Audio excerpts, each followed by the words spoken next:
Nasubukan nyo na ba sumayaw ng cha-cha? Ika'y natutuwa tulad ni Aling Linda. Habang naglalaba, sumasayaw ang lola. Nakangiti pa siya habang nagcha-cha-cha. Dahil ang cha-cha pampatanggal ng problema.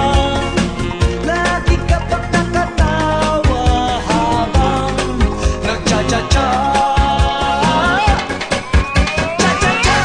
Kaliwat kanan nyo lang ang iyong hapon.